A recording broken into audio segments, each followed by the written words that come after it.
오늘 설교의 제목은 우리에게 베푸신 하나님의 선하심이라는 제목입니다. 본문 말씀 이사야 63장 7절에서 14절 말씀을 함께 읽도록 하겠습니다.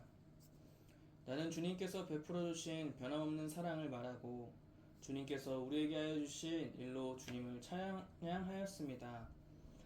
주님께서 우리 모두에게 베푸신 은혜, 그의 긍휼과 그의 풍성한 자비를 따라서 이스라엘 집에 베푸신 크신 은총을 내가 전하렵니다.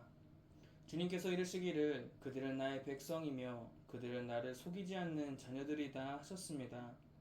그런 다음에 그들의 구원자가 되어 주셨습니다. 주님께서는 그들이 고난을 받을 때에 주님께서도 친히 고난을 받으셨습니다. 천사를 보내셔서 그들을 구하게 하시지 않고 주님께서 친히 그들을 구해 주셨습니다. 사랑과 긍휼로 그들을 구하여 주시고 옛적 오랜 세월 동안 그들을 지켜 들고 안아 주셨습니다. 그러나 그들은 반역하고 그의 거룩하신 영을 근심하게 했습니다. 그러므로 그는 도리어 그들의 대적이 되셔서 친히 그들과 싸우셨습니다. 그들은 지난날 곧 주님의 종 모세의 날을 생각하며 물었습니다. 그의 백성 곧 양떼의 목자들을 바다로부터 올라오게 하신 그분이 이제는 어디에 계시는가? 그들에게 그의 거룩한 영을 넣어주신 그분이 이제는 어디 계시는가? 그의 영광스러운 팔로 모세를 시켜서 오른손으로 그들을 이끌게 하시며 그들 앞에서 물을 갈라지게 하셔서 그 이름을 영원히 빛나게 하신 그분이 이제는 어디 계시는가? 말이 광야에서 달리듯이 그들을 깊은 바다로 걸어가게 하신 그분이 이제는 어디에 계시는가? 주님의 영이 그들을 마치 골짜기로 내려가는 가축대처럼 편히 쉬게 하시지 않았던가? 주님께서 이렇게 주님의 백성을 인도하셔서 주님의 이름을 영광스럽게 하셨습니다. 아멘. 최근에 읽은 큐티책에 이러한 내용이 있었어요. 어떤 내용이었냐면 속도보다 중요한 것은 방향성이라는 말이에요. 방향성 없는 열심이 얼마나 어리석고 위험한지를 의미하고 있어요. 요즘 살아가는 시대를 생각하면 속도는 있으나 길을 잃은 것 같은 모습을 많이 느낍니다. 비단 일상생활에서뿐만 아니라 신앙생활에 있어서도 각자 다른 속도가 있지만 그 방향성이 올바르지 못한 방향으로 달려나가는 경우를 많이 보게 됩니다. 고착화라는 단어가 있습니다. 우리는 신앙의 연륜과 경험을 기준으로 각자가 하나님 안에서 받은 그 믿음을 근거로 방향을 잡아 속도를 냅니다. 그런데 그 방향이 자신의 경험과 기준으로만 바라보며 속도를 내게 되면 잘못되고 위험한 방향으로 나아갈 수 있음을 우리는 기억해야 합니다. 대표적으로 이단이 그럴 수 있죠. 처음 시작은 하나님, 예수님으로 시작하는데 끝은 어떤 인간을 신과 동등한 위치에 두고 살아가게 합니다. 열심을 내어 살아가지만 그 끝은 예수가 아닌 다른 무엇인가가 추가되고 필요하게 되는 것을 보면 어쩌면 잘못된 길을 걸어가는 그 방향은 너무나도 불쌍한 인생일 수밖에 없습니다. 이단의 형태는 먼저는 가정을 무너뜨리고요. 주변의 이웃, 가장 친한 이들의 관계를 파괴시켜 버립니다.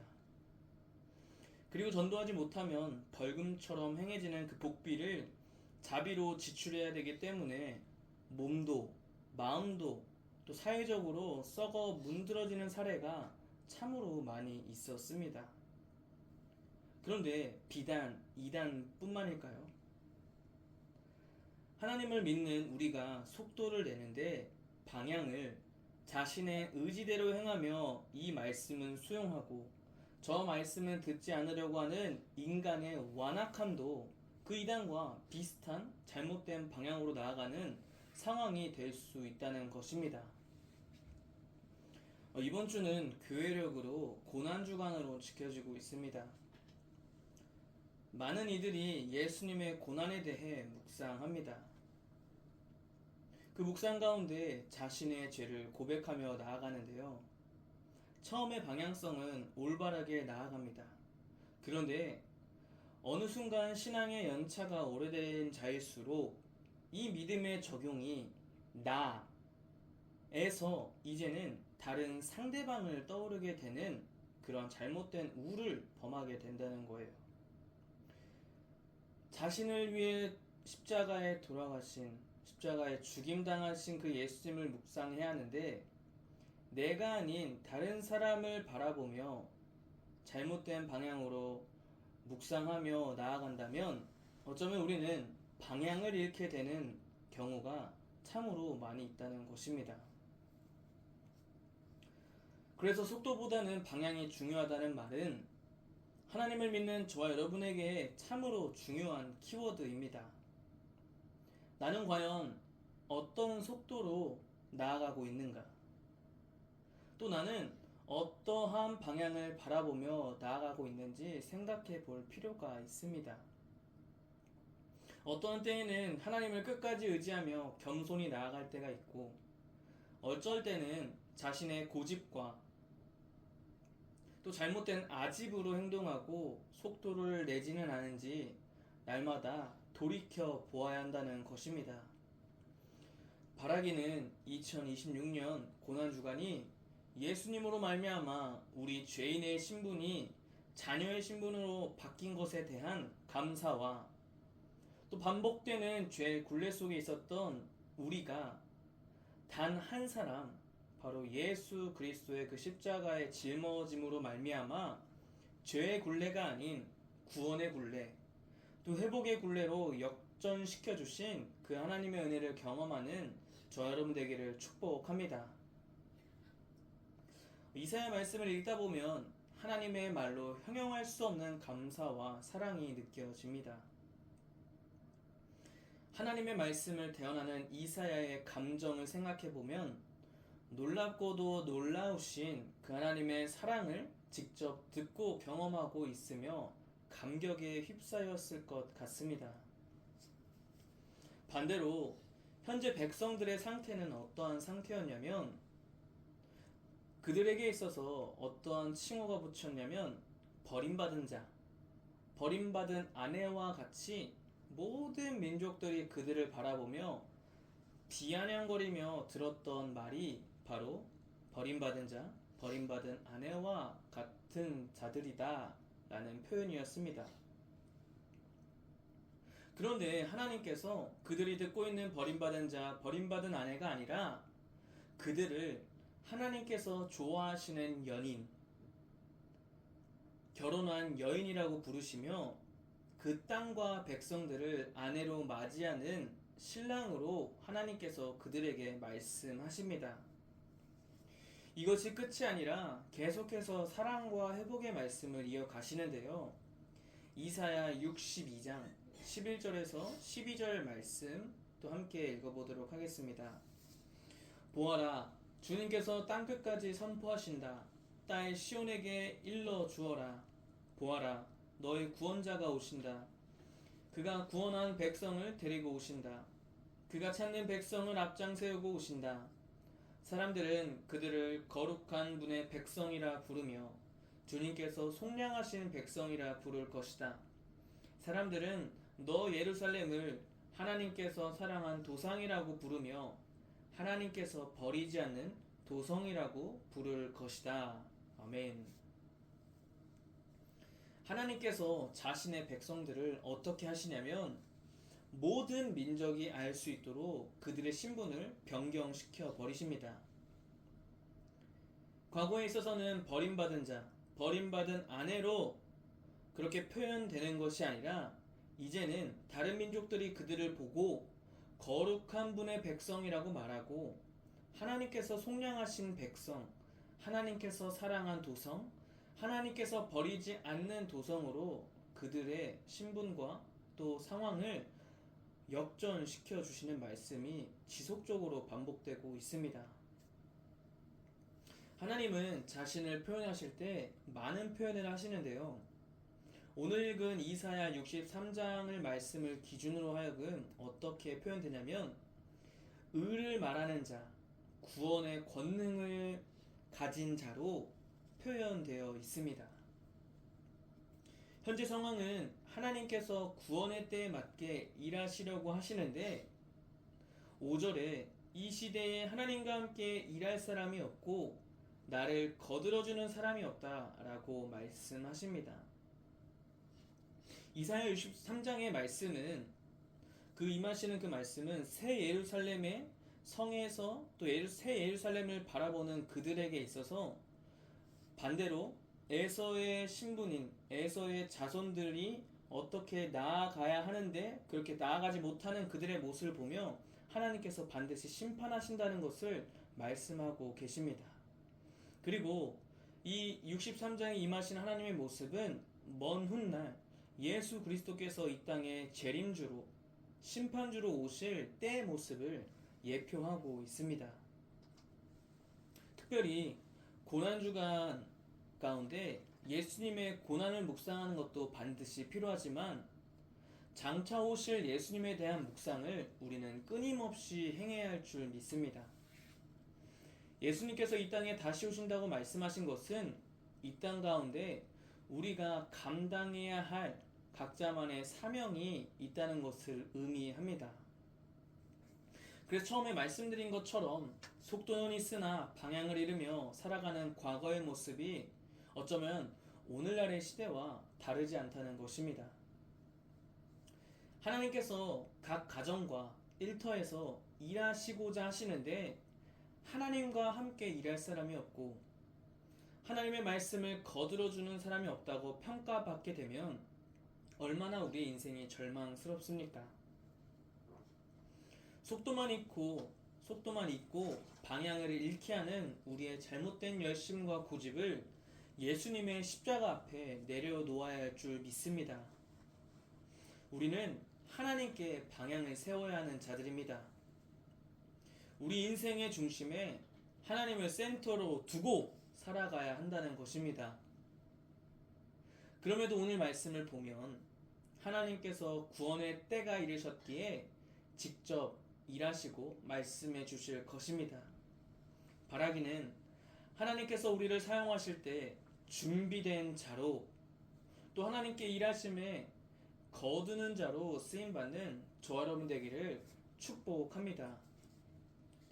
오늘 본문 말씀을 통해서 하나님을 향한 감사와 찬양, 기도가 회복되는 은혜가 있기를 바랍니다. 우리의 방향이 하나님께 다시금 정비하는 말씀으로 7절 말씀을 한 번 더 읽도록 하겠습니다. 나는 주님께서 베풀어 주신 변함없는 사랑을 말하고 주님께서 우리에게 하여 주신 일로 주님을 찬양하였습니다. 주님께서 우리 모두에게 베푸신 은혜, 그의 긍휼과 그의 풍성한 자비를 따라서 이스라엘 집에 베푸신 크신 은총을 내가 전하렵니다. 아멘. 7절 말씀은 하나님을 찬양하며 감사하는 기도의 모습이 담겨 있습니다. 하나님께서 베풀어 주신 변함없는 사랑이 무엇입니까? 각자에게 하나님과 독대하며 받은 그 사랑이 무엇이 있는지 생각해 보면 좋겠습니다. 저에게 있어서 어떤 모습이 있었냐면 저는 종의 모습으로만 하나님을 바라보는 것이 아니라 하나님의 자녀된 자로서 기쁨과 감사를 놓치지 않는 사랑을 경험하였습니다. 부끄러운 고백이지만 방향을 잃은 또 속도는 어쩌면 저에게 적용하는 말입니다. 예전에 저는 방향을 잃고 속도만 있었기 때문에 그 속도에는 누군가를 정죄하고 판단하는 것이 너무나 쉬웠습니다. 왜냐하면 저에게는 절대로 흔들리지 않는 기준이 있었기 때문이었죠. 이 절대로 흔들리지 않는 기준이 무엇인가? 잘못된 열심으로 인해 많은 사람이 상처받고 넘어지게 되었습니다. 저에게 있어서 하나님은 종으로서, 자녀가 아닌 종의 신분으로서 종은 주인에게 칭찬받기 위해 끊임없이 노력했습니다. 그러나 반대로 자녀는 존재 자체만으로 그 하나님 앞에서 칭찬을 받습니다. 어떻게 보면은 저는 종에서 자녀로 바꾸기까지 그 역전되기 위해 많은 시간착오를 겪은 자입니다. 하나님을 위해 행했던 그런 잘못된 열심은 하나님을 기쁘게 하지도 다른 누군가를 기쁘게 하지도 못한 것을 저는 어느 순간 깨닫게 되었습니다. 이렇게 방향을 잃게 되면 우리가 아무리 노력하고 아무리 열심을 내어도 하나님을 향한 그 감사와 사랑의 고백이 더 깊어질 수 없기 때문에 어쩌면 우리는 그 올바른 방향과 상황을 보며 하나님을 기쁘시게 하는 자들이 되어야 할 줄 믿습니다. 그리고 또 하나님께서 우리에게 베풀어 주신 이 사랑에 대한 감사가 날마다 있기를 소망합니다. 그리고 7절의 말씀에 이어서 하나님께서 우리에게 행하신 일로 주님을 찬양하였다라고 말합니다. 우리의 입술이 하나님을 찬양할 때 영혼으로부터 기뻐 흘러넘치는 고백이 되기를 축복합니다. 마치 다윗이 하나님의 언약궤가 예루살렘에 다시 돌아올 때 기뻐 뛰며 바지가 벗겨진 줄도 모르고 기뻐한 것처럼 우리의 마음의 중심이 하나님을 기뻐하며 찬양하기를 원합니다.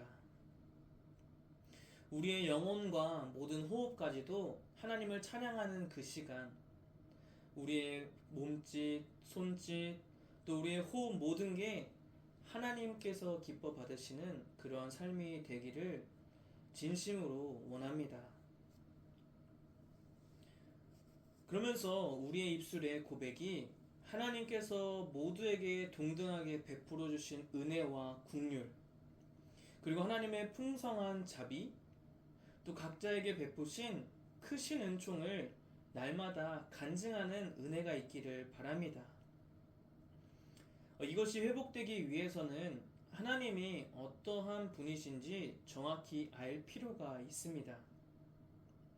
하나님께서 이사야 60장 말씀에 이렇게 자신을 표현하셨습니다. 어떻게 하나님은 말씀하시냐면 너는 너의 성벽을 구원이라 부르고 너의 성문을 찬송이라고 부를 것이다 라고 말이죠. 그러면서 하나님께서 몸소 우리의 영원한 빛이 되시며 모든 사람이 하나님의 시민권을 얻고 땅을 차지하게 된다라고 말씀하십니다. 이런 하나님의 표현이 또 이렇게 명시되어 있는 그 하나님의 모습은 어쩌면 하나님의 약속을 계속해서 증가시키십니다. 결국 그들의 끝은 하나님께서 가장 작은 이라도 한 족속의 조상이 되게 하고 가장 약한 이가 강한 나라를 이룰 것이라고 말씀해 주십니다. 저는 우리가 하나님을 잘 안다라고 생각할 때가 조금 큰 위기라고 생각합니다.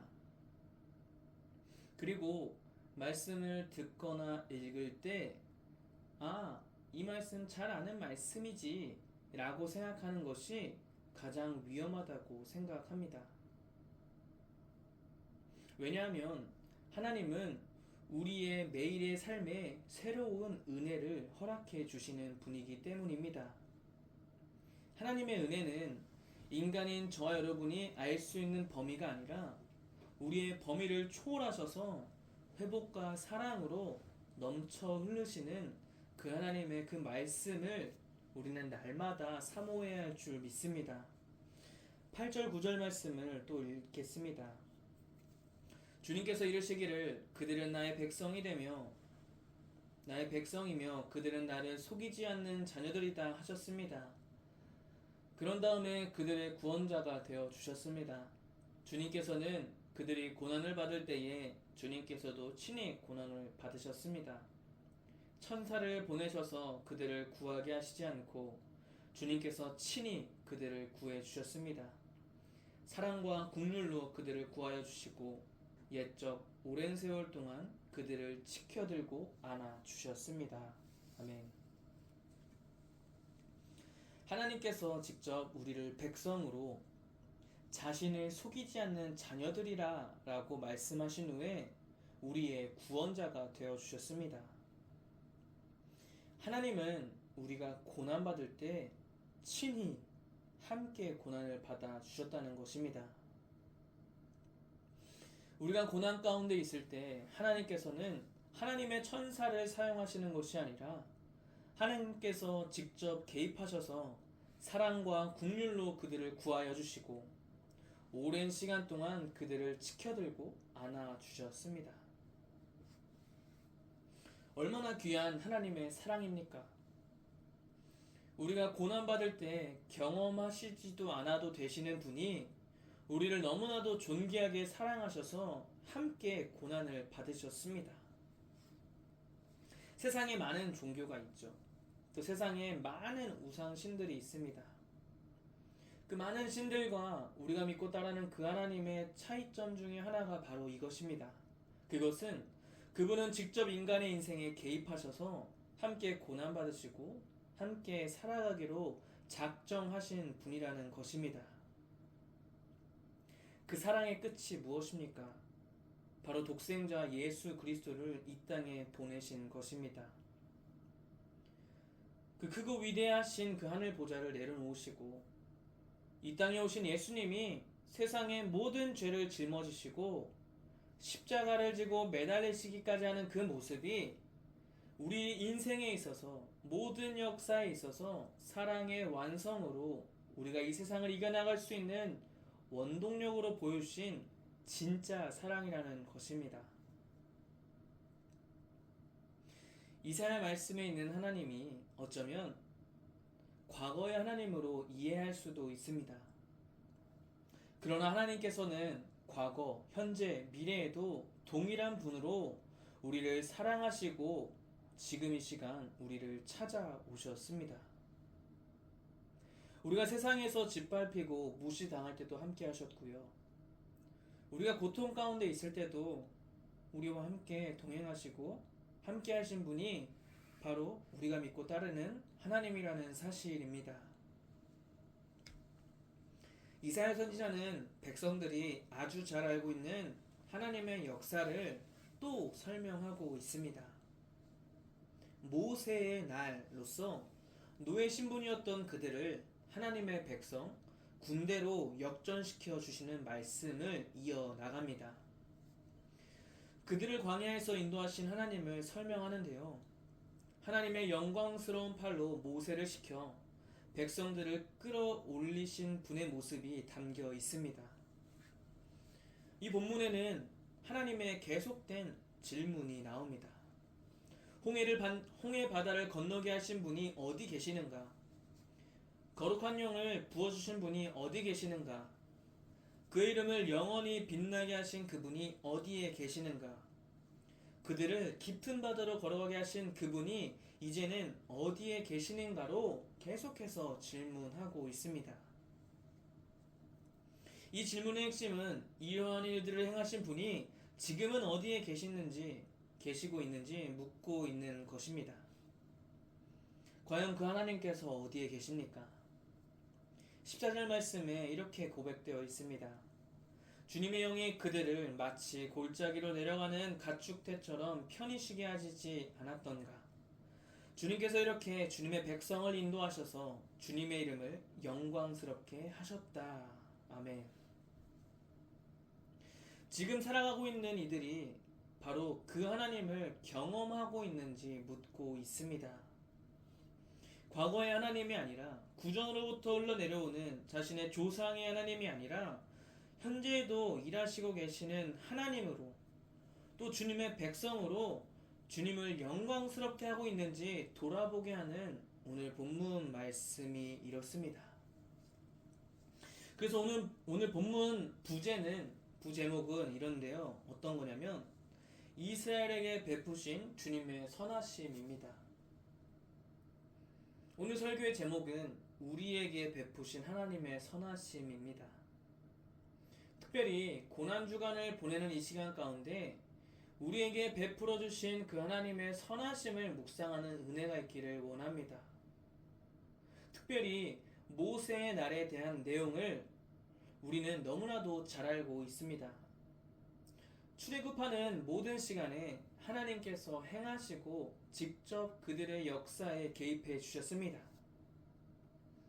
그러나 그들은 곳곳에서 하나님을 향해 죄를 짓고 교만하게 행하는 백성들의 모습도 함께 있었다는 것입니다. 그럼에도 하나님께서는 그들의 죄악된 모습을 바라보시면서도 그들을 끝까지 책임지시고 끝까지 인도해 주신 분이 누구인지를 깨닫도록 하나님께서 말씀하십니다. 그 결론의 끝은 무엇입니까? 그들을 광야 생활에서부터 해서 모든 시간에 인도하신 분은 오직 하나님 한 분이시고요. 그 백성들의 신분이 단순히 죄의 신분, 노예의 신분이 아니라 이제는 하나님의 백성의 신분, 끝까지 하나님의 영광을 높이고 하나님의 영광을 자랑스럽게 하시기 위해 그들을 끝까지 책임지고 인도하신 분이 바로 우리가 믿고 행하시는 그 하나님이라는 사실입니다. 마찬가지로 우리의 인생의 여정 가운데서도 하나님께서 우리를 인도하신 중심이 되기를 원합니다. 우리가 나아가는 방향이 어디를 향하는지 하나님께서는 분명히 말씀해 주시고 계십니다. 하나님을 중심으로 하여금 나아가는 인생이 얼마나 귀중하고 복된 삶임을 말이죠.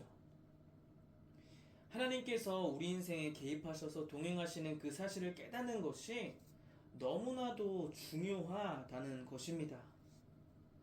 그 가운데 하나님을 향해 이스라엘 백성처럼 불평하고 죄를 짓는 모습이 우리 안에 있다면 하나님 앞에 반드시 끊어내야 할 줄 믿습니다.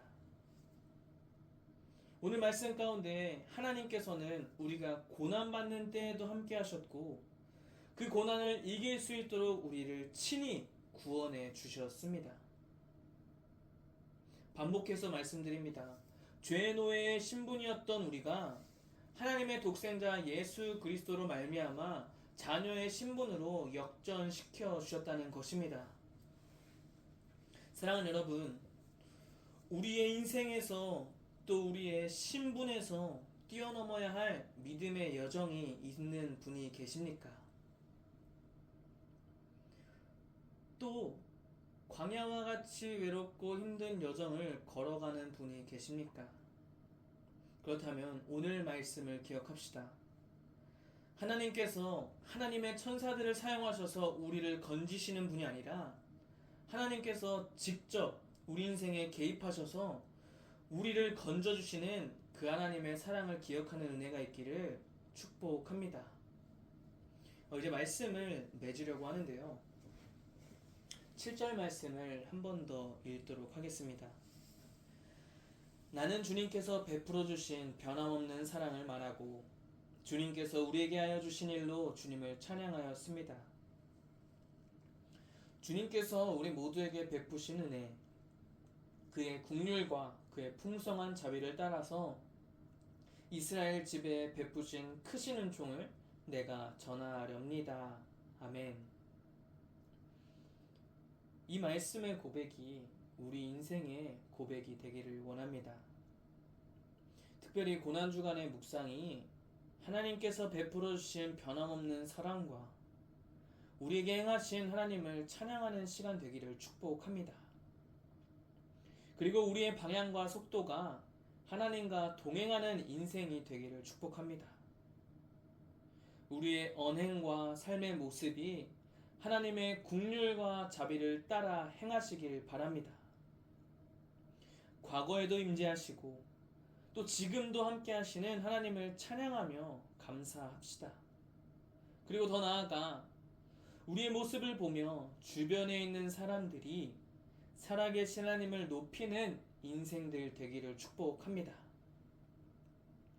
어쩌면 연약한 우리의 모습이지만 우리의 고난 가운데 있는 상황 속에서도 우리가 광야 같은 생활을 지나고 있는 그 상황 속에서도 우리와 함께 하시고 또 이제 하나님의 천사를 사용하셔서 우리에게 응답하시는 분이 아니라 우리를 너무나도 사랑하셔서 우리에게 직접 찾아와 우리를 건져내 주시는 그 하나님의 사랑을 날마다 찬양하고 또 날마다 고백하는 저와 여러분 되기를 주님의 이름으로 축복합니다.